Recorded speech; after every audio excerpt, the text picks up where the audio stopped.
Hi everybody, you are watching Now TV. Sound familiar? Tell me what show it was. So, to have a confession here again, another confession. I like this video stuff of the confessions. So, see that lighting up there? I don't know. I'm hoping that you guys can see it like this, that glow, the radiation, the finger tracing. That's sort of like what the relationship with heaven is like. That's what it's like to be consumed spiritually by the Holy Spirit, by God, and by Jesus. When people were that sacred and holy, they had orders and traditions. That's why God was so proud and happy with his Judaism. At one point, it was the perfect religion. Everything was where he wanted it.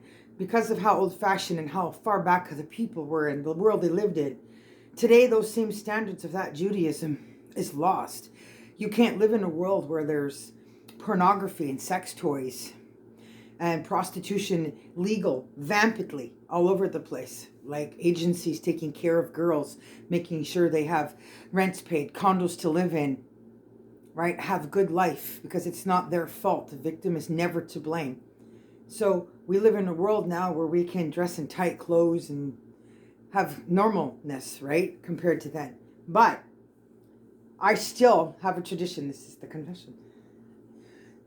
I'm not Jewish per se. It's not Judaism.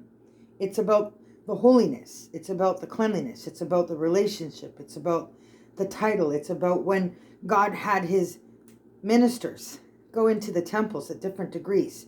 A different minister could go to a different degree, right? So, that's why they had different rules for different areas of the different temples. Only the holiest one could go into the furthest, right? So technically, by my studies and standards, my life and style, and my being baptized with the Holy Spirit pretty much my whole life, I would be considered a rabbi in those terms, right? It means that I can cook food for God, that he would find approving. I can host like an event, right? He can tell me information anytime he wants, wake me from my sleep, protect me from a car hitting me, right? He can literally lift me with his angels. But the point is that phone call is there all the time. And that's what wearing these represents. I can't wear this all the time to tell people that God's phone call there is all the time, because there's war going on in the world when it comes to all the misinformation of religion. So people would misunderstand that information. But the thing I'm talking about, the holiest part, is when you're wearing that.